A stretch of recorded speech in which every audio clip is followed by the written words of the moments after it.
Hey everyone, welcome to Inspire Africa with me, Jerry Fisayo-Bambi. On this episode, we begin a series on girls' education and women's leadership. We hear stories of women entrepreneurs, leaders and actors who are moving the lines for the empowerment of women. First in Chad with Baba Sultan Brahim and in Niger with Hassan Zouera. We also hear the ultimate goal and dreams of girls' education and female leadership in Mauritania. Plus, in Benin, where microcredits for women are helping to change lives. The program has impacted more than 100,000 beneficiaries, for the majority who are, of course, women. This is Inspire Africa. Now, Baba Sultan Brahim was forcefully married off at the age of 14, robbing her of many dreams and freedoms. She, however, did not give up. Today, she is the founder of a women's group that is ensuring that women across her community and across Chad are empowered. Here is more on her story.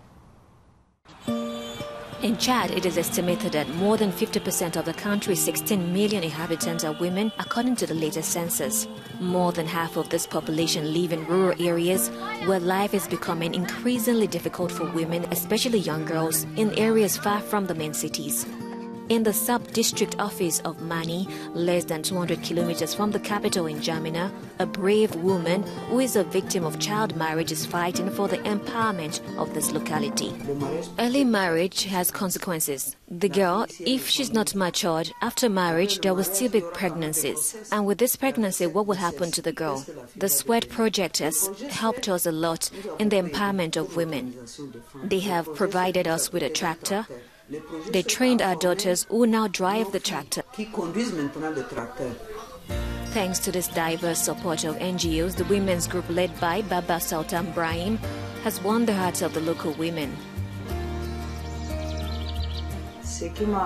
What led me to create a group was in 1989 when I was in Kara in a neighboring village. There was a Belgian woman by the name Anita. I said to her, "You're going to assist us in Mani. Is that possible?" She said, "If you're going to form a group, they should have an objective, and I will assist them." We do market gardening, we grew onions, and the first step was to find 105 bags of onions. The country now has a law banning early marriage and a policy of empowering women. This policy has allowed parents to let their children continue school. Chad has taken steps to eradicate this bad practice, notably the law banning early marriage. The project has succeeded in changing the behavior of parents, who not only send their girls to schools, but also let them stay there for longer to become leaders in Chad. Today, the state empowerment policy and the support of NGOs are starting to yield results. The Chadian woman is being freed from subjection.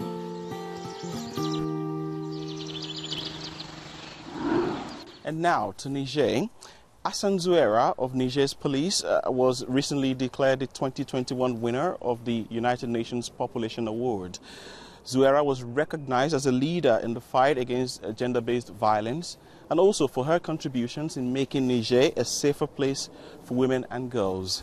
Let's take a listen to more on her story.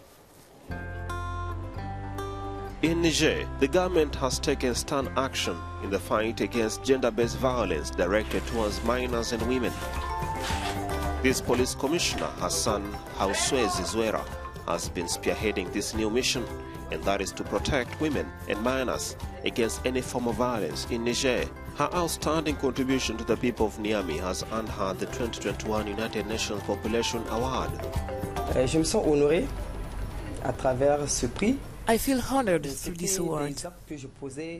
These were acts that I did as part of my mission to protect. I never thought that I would be distinguished one day for that. I was doing it selflessly. I wanted to work. I wanted to solve the problems of people coming to me. With the financial support of the SWEDD project on women's empowerment in the Sahel, Niger has in recent months been actively helping women stabilize economically. Women represent a little over 51% of the population here. What this means is that any development initiative without their participation is doomed to fail. And so, SWEDD is in line with the government's priorities, which is the empowerment of women.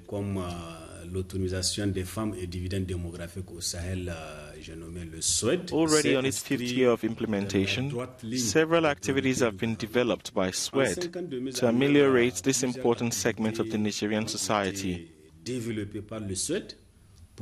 so as to also boost their income-generating activities.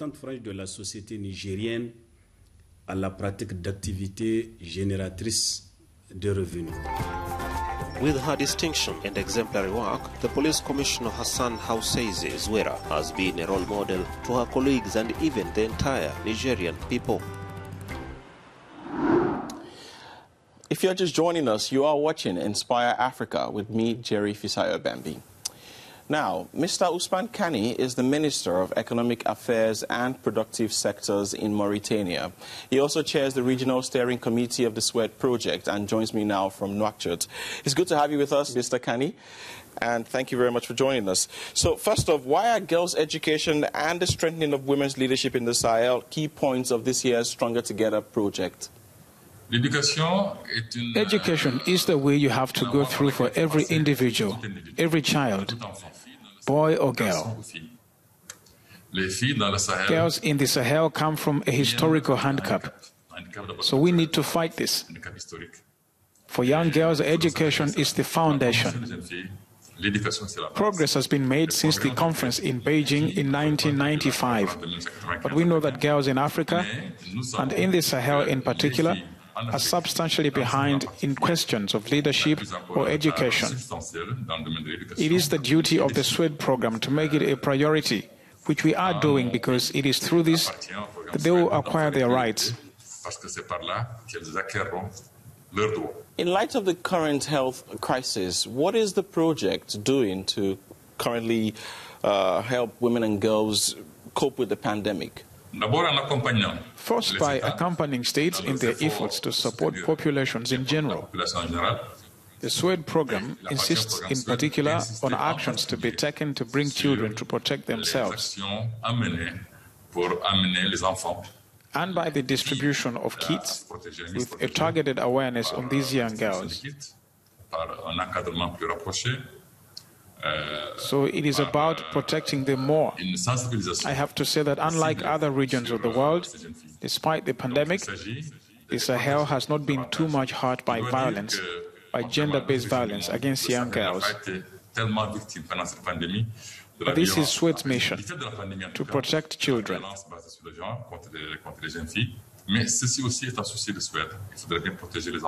Mr. Kani, what is your dream and ultimate goal for girls' education and female leadership?